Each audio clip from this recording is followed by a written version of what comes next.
Assalamualaikum warahmatullahi wabarakatuh. Selamat pagi Bapak Ibu yang kami hormati. Kami dari kelompok 5 yang terdiri dari Abdurrahman Zudi, Fadil Ahmad, Anissa Junaidi, Pratiwi Ramadhani, dan Fitriani Ayu Lestari, akan membahas mengenai neoliberalisme. Robert McKechnie mengartikan neoliberalisme berkenaan dengan suatu keyakinan yang sangat kuat menyangkut kemampuan pasar untuk menggunakan teknologi-teknologi baru untuk memecahkan persoalan sosial dengan hasil lebih baik dibandingkan dengan alternatif lain. Menurut Rahel S. Turner, neoliberalisme memiliki beberapa prinsip yaitu, 1. Keyakinan bahwa pasar dapat mengatur dirinya sendiri tanpa intervensi dari luar. 2. Keyakinan akan negara hukum dan pemerintahan berdasarkan hukum.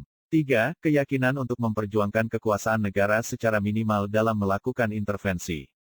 4. Keyakinan akan hak milik pribadi sebagai pengakuan terhadap hak-hak fundamental manusia sebagai pribadi. Penyebaran neoliberalisme. Penyebaran neoliberalisme di dunia disinyalir karena adanya krisis minyak dunia tahun 1973 karena memainkan embargo terhadap Amerika Serikat dan sekutu-sekutunya.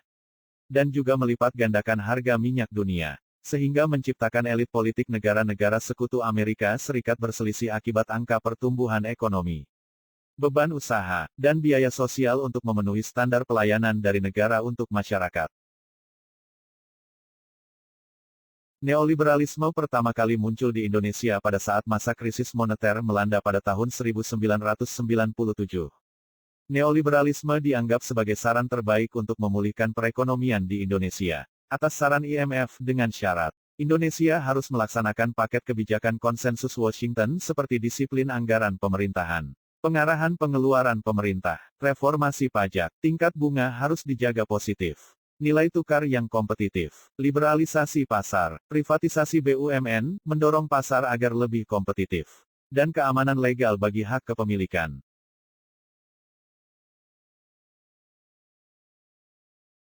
Dampak neoliberalisme. Setidaknya ada 4 dampak yang ditimbulkan oleh neoliberalisme. Yang pertama, deregulasi. Kedua, peran pemerintah yang berkurang. Ketiga, berbagai sektor dikuasai oleh swasta. Keempat, kesenjangan ekonomi. Beberapa contoh permasalahan yang ditimbulkan oleh neoliberalisme, yaitu, pertama, permasalahan tenaga kerja, kedua, penghapusan BUMN, ketiga, penghapusan program bantuan pemerintah, keempat, pemangkasan birokrasi. Neoliberalisme dan industri media. Munculnya konglomerasi dalam industri media tidak bisa dipisahkan dari kebijakan neoliberalisme. Dengan adanya kebijakan ini berarti peran negara sudah diminimalisir dan hanya bertugas sebagai pengawas dan fasilitator bagi terwujudnya iklim investasi yang menguntungkan.